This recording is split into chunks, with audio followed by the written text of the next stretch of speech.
Graça e paz a todos vocês e que Deus abençoe em Cristo Jesus você e a sua família. Presbítero Diogo Guimarães, mais uma vez aqui para compartilhar com você mensagens que edificam. E hoje a mensagem é lições para uma vida. Hoje eu quero compartilhar com você 3 lições que vão mudar a sua vida. E essas lições estão na Bíblia Sagrada. Fique comigo até o final desse vídeo e tenha a sua vida edificada sobre a rocha que é Cristo. Então, solta a vinheta, editor.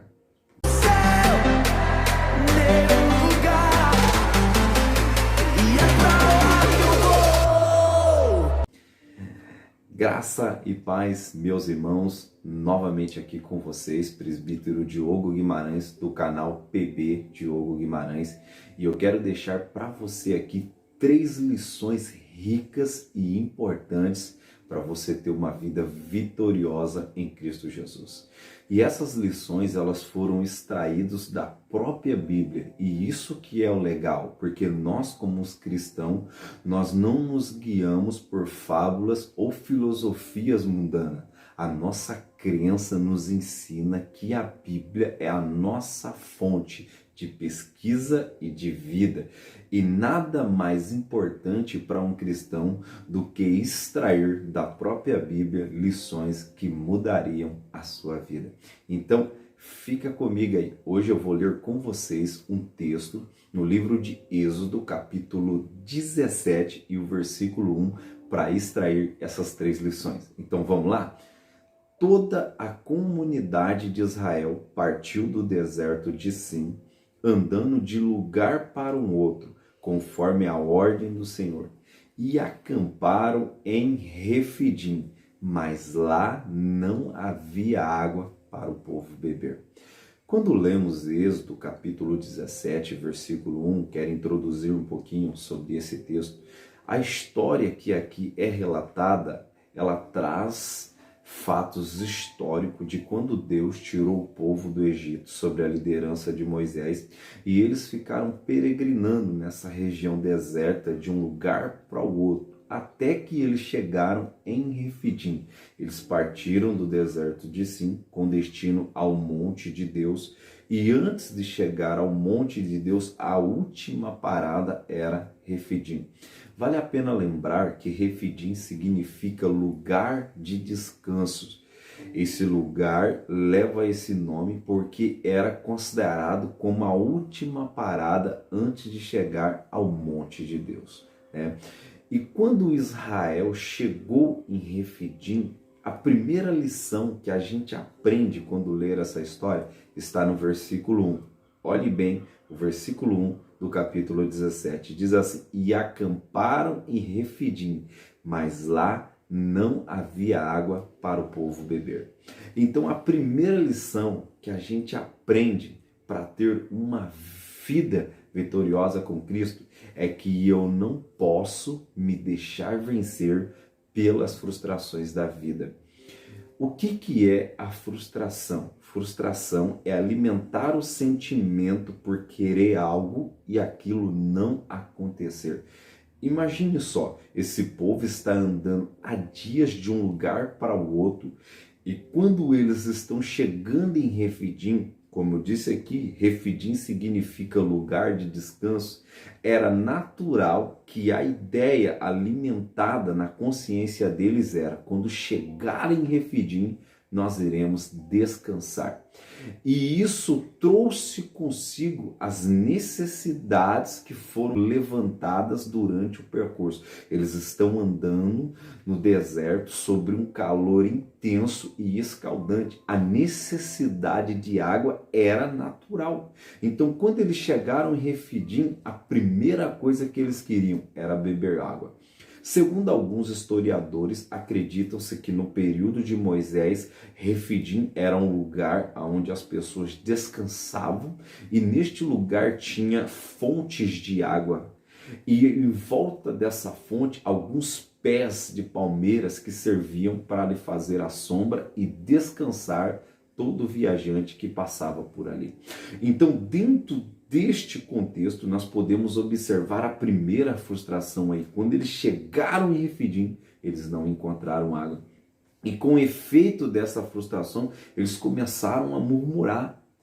E talvez a pergunta que você fará a mim é: Diogo, o que eu devo fazer para me vencer as frustrações da vida? É natural que ao longo da nossa vida, sofreremos algumas frustrações no casamento, no ministério, com os filhos, com um relacionamento, em várias áreas profissionais ou até mesmo da nossa saúde. E quando isso acontecer, o que eu devo fazer para vencer as frustrações da vida? A própria Bíblia nos dá essa resposta.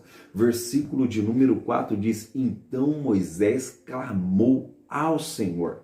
Então, o que você tem que fazer para vencer a frustração? Você precisa clamar ao Senhor. Essa atitude fez toda a diferença na vida de Moisés e do povo de Israel. Enquanto o povo murmurou contra Deus porque não tinha água, Moisés foi clamar ao Senhor.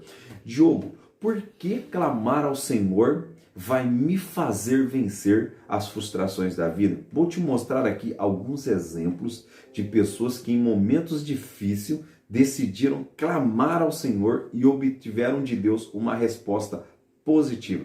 Primeiro exemplo dele, a gente vai ver aqui no livro de Jeremias, capítulo 33 e versículo 3, que diz assim, ó: clama a mim e eu te responderei e anunciar-te-ei coisas grandes e firmes que não sabes. Momentos de dificuldades, o que eu devo fazer? Eu tenho que clamar a Deus. A atitude de Moisés em clamar a Deus colocou sobre ele uma confiança em Deus. Ele entendeu que era Deus que iria resolver a situação.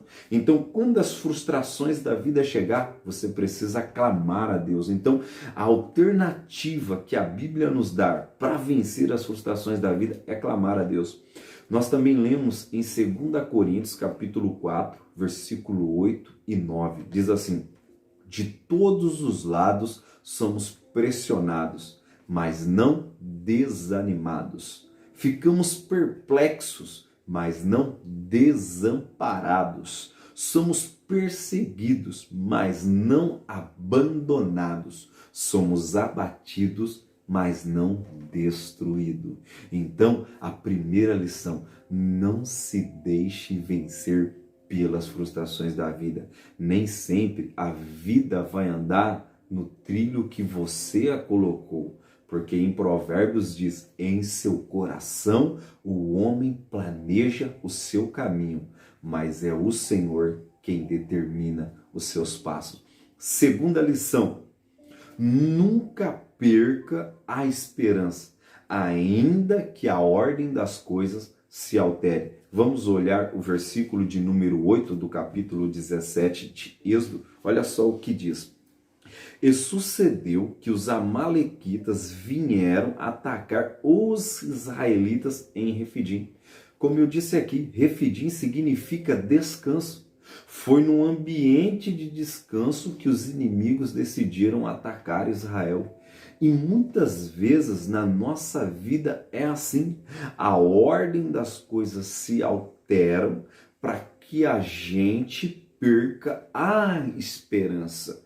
É num lugar onde a gente deveria descansar que travamos as nossas maiores batalhas. São momentos assim quando os médicos dizem não tem mais jeitos. São momentos assim que o advogado olha para a situação e diz não há mais recurso. Os psicólogos analisam o quadro e diz não tem mais condição. A sociedade diz não tem mais jeito. A circunstância te pega e te deixa sem saída. Os inimigos chegaram sobre a liderança do rei Amaleque, que significa mal. Cercaram Israel. E você sabe qual foi a alternativa para não perder a esperança quando as coisas foram alteradas? É que a ordem de Moisés no versículo 9 diz: então Moisés disse a Josué: escolhe alguns homens e lute contra os amalequitas. Então, se você não quer perder a esperança, você precisa lutar.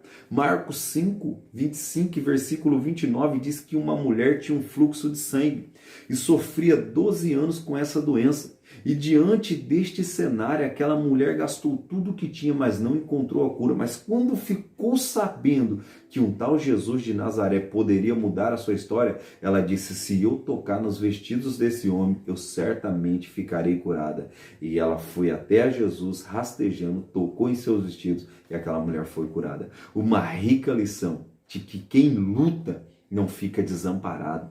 Quando as coisas mudarem, quando a vida não caminhar na forma que você planejou, não desiste. Luta, porque você não está sozinho. Deus está com você.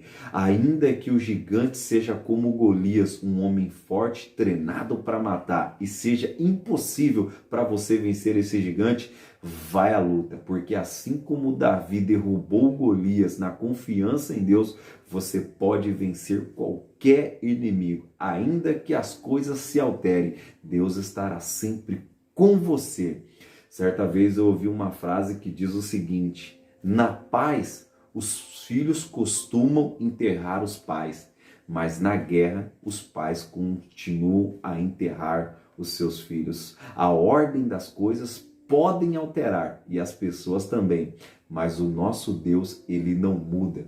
Porque a Bíblia diz: ainda antes que houvesse dia, eu sou, e não há quem possa fazer escapar das minhas mãos, porque operando eu, quem impedirá? Nunca perca a esperança. E para finalizar, terceira lição: em tempos de guerra, Deus vai levantar amigos que sustentarão as suas mãos. Versículo 11 e 12.